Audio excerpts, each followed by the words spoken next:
monde, j'espère que vous allez bien. Oui, vous avez vu, je me suis coupé les cheveux. Incroyable, non? Aujourd'hui, on se retrouve pour une nouvelle vidéo un petit peu improvisée. Je l'avais pas forcément prévue. Mais quand même, je vais attaquer la réécriture du tome 2 de LGDS, qui est mon livre, mon roman de fantasy young adulte. Je me disais que c'était peut-être l'occasion de vous en parler dans une vidéo sur YouTube. Aujourd'hui, je vais donc vous parler de toutes les choses pour lesquelles j'espère être vigilante pour ma réécriture. Et on va commencer maintenant. La première chose, et c'est vraiment le truc qui m'a sauté aux yeux lorsque j'ai relu certains chapitres de mon livre là avant de me dire que ce serait quand même pas mal de faire une réécriture, c'est les noms en fait. Parce que dans mon livre, j'ai une instance suprême de gouvernement qui s'appelle le Sor Kratos, d'où le nom de mon livre, les gardiens du Sor Kratos. Ce sont donc des gardiens, et en fait je les nomme par leur titre. Le gardien du monde de l'air, le gardien du monde de terre. Sauf que ça fonctionne quand ton personnage il est vraiment éloigné de la politique par exemple, etc., éloigné de tout ça, et du coup pour qualifier la personne en question, il te parle de son titre, de sa profession. Là en l'occurrence, on a deux points de vue dans mon tome 2, et l'un des deux points de vue, le personnage est plutôt proche de ces instances de gouvernement là, donc en fait je ne peux pas forcément appeler ces personnages qui vont apparaître au quotidien en face à face avec lui le gardien de machin, le gardien de machin, non, il leur faut des noms. Donc j'ai commencé un petit peu à y réfléchir, etc. Comme il y a 5 gardiens, putain, je sais même plus combien il y a de gardiens dans mon livre, c'est grave. Comme il y a 5 gardiens, il me faut donc 5 noms. Et des trucs un peu pompeux, stylés, enfin voilà. Et ça c'est qu'un exemple parce que ça saute un peu aux yeux, sachant que je veux dire le nom de mon bouquin c'est quand même les gardiens du Sor Kratos, et que les gardiens du Sor Kratos n'avaient jusqu'ici pas de prénom. Donc voilà, ça c'est la réalité d'écrire de la fantasy. Enfin non, c'est pas la réalité d'écrire de la fantasy, mais comme moi j'écris un peu au fur et à mesure de mon imagination et que mon world building se construit davantage et s'approfondit et devient de plus en plus complexe au fur et à mesure que j'écris. Dans une fantasy, il y a tellement de détails qu'on peut pas consacrer son attention à tous les détails à la fois, on se perd, on n'écrit pas en fait.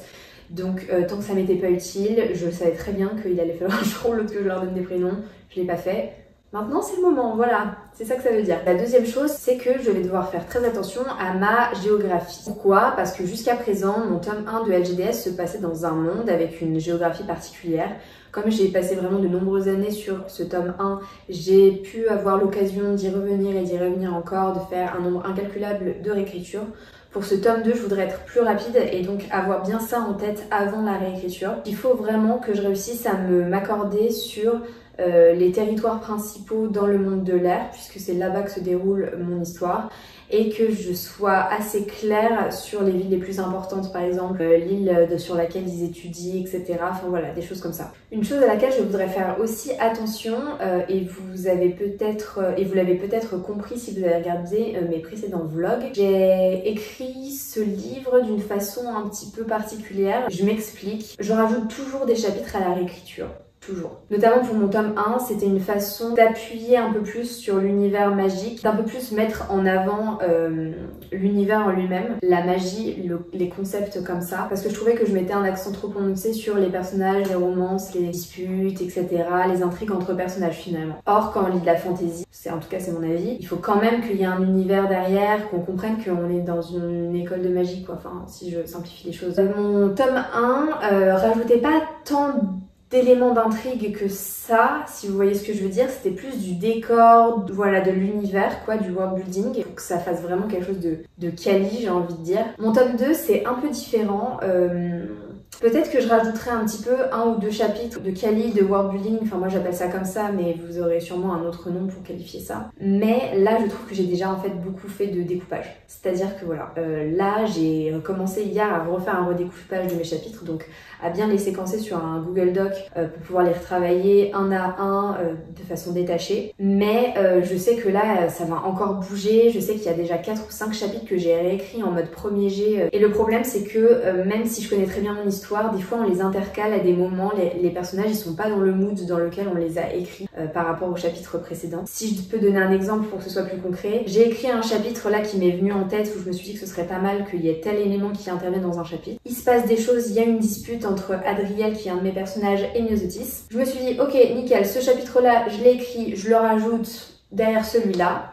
Et en fait, je me suis rendu compte que le chapitre suivant, que j'avais écrit donc avant de décrire celui que j'ai intercalé, et il s'entend super bien avec Adriel. Mais du coup, il va falloir que je modifie aussi ce chapitre-là, puisque dans le chapitre précédent que je viens d'écrire, du coup, de façon, on va dire, un peu détachée de mon roman en lui-même, et ils se disputent. Donc il faut que j'explique comment ils se réconcilient. Vous voyez, c'est des choses comme ça auxquelles il faut vraiment faire attention quand on rajoute des chapitres un peu comme ça. ce qui peut un peu des fois désorganiser l'histoire et changer des choses. Ça c'est mon côté un petit peu jardinière où en fait j'aime bien écrire les choses un peu comme ça sans trop les organiser. Mais de toute façon le côté organisation, et je commence à m'en rendre compte, finit tôt ou tard par revenir. Parce que là du coup je suis en train de faire de la réorganisation de chapitres que j'aurais peut-être pu faire avant. Après c'est ma façon d'écrire, c'est comme ça que je fais, donc voilà. La réorganisation des chapitres, je vais devoir faire très attention. Et ça relie un peu au point suivant que je voudrais évoquer avec vous. Ma romance principale dans cette histoire, je veux dire, c'est vraiment un slow burn avec des hauts, des bas, des interrogations des personnages qui doivent suivre vraiment un cheminement particulier pour que ce soit bien fait et que ça me convienne. Et c'est assez dur à faire, pour pas vous... Voilà. C'est assez difficile, je trouve, d'écrire l'évolution de la perception des personnages. Mais les personnages s'aiment pas et au fur et à mesure, ils vont apprendre à s'aimer, à s'apprécier. À s'apprécier et plutôt à s'aimer, c'est plutôt dans ce sens-là. C'est assez dur pour moi à écrire ça parce que ça fait un peu des montagnes russes. C'est-à-dire qu'il y a des événements entre qui vont faire que oh en fait je l'aime bien, il fait ci, il fait ça et puis oh là là il vient de faire ça, gros down, ça me plaît pas et tout. Et après ah ça va remonter et après ça redescend. Et en fait à chaque fois ils se mettent des bâtons dans les roues aussi et ils se mettent des barrières un peu psychologiques, mais également pour des raisons différentes. Sauf que ces raisons qui sont différentes au cours du livre, quand j'écris ces nouveaux chapitres là que je viens insérer, des fois je les ai pas forcément en tête. Je sais plus exactement, ok là dans sa tête mon personnage il en est où.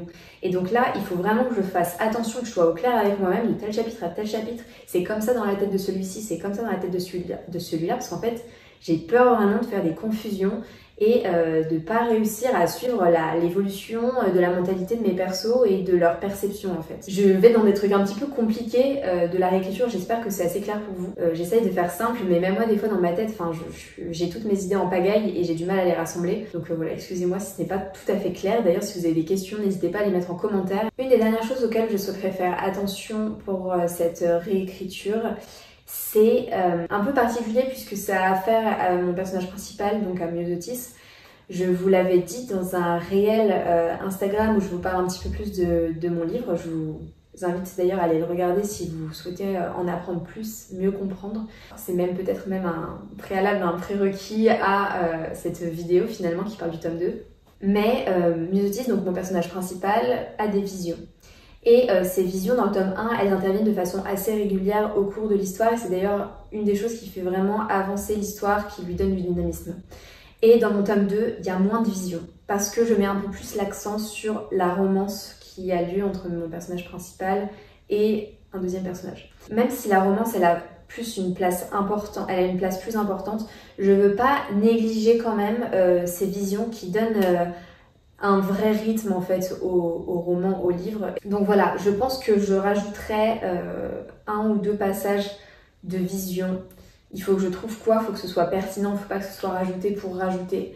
Mais je trouve que tous les éléments d'intrigue finalement, tous les indices d'intrigue interviennent vraiment à la fin. Alors c'est cool parce qu'il se passe quand même des choses entre, il y a quand même plein de retournements de situation, on apprend quand même des choses. Et puis c'est quand même très sympa de suivre un peu l'évolution de mes personnages, quoi, que leur romance et tout. Mais vous l'avez sûrement compris, ou peut-être pas, je sais pas, mais j'aime vraiment bien quand la romance reste un sous-plot. J'aime bien quand la fantaisie prend le dessus, qu'il y a vraiment une histoire individuellement à la romance. Comme si finalement la romance venait rajouter quelque chose à mon histoire, le rajouter un peu piquant, mais que s'il n'y avait pas la romance, il y a quand même tout un livre qui existe. Je sais pas si vous voyez ce que je veux dire. C'est à peu près toutes mes réflexions et toutes les choses qui me trottent un peu dans la tête concernant la réécriture du tome 2 de LGDS. J'espère que ça vous aura plu d'en savoir un peu plus par rapport à ça. C'est bien pour moi parce que ça me permet vraiment de poser mes idées et de comprendre ce que j'attends vraiment de cette réécriture et comment je veux la faire. J'ai conscience que ça peut être un peu délicat pour vous de comprendre tout ça, sachant que vous n'avez pas lu le tome 1. Alors si vous me suivez sur les réseaux, c'est sûr que vous avez quand même eu pas mal d'éléments par rapport à mes livres, etc.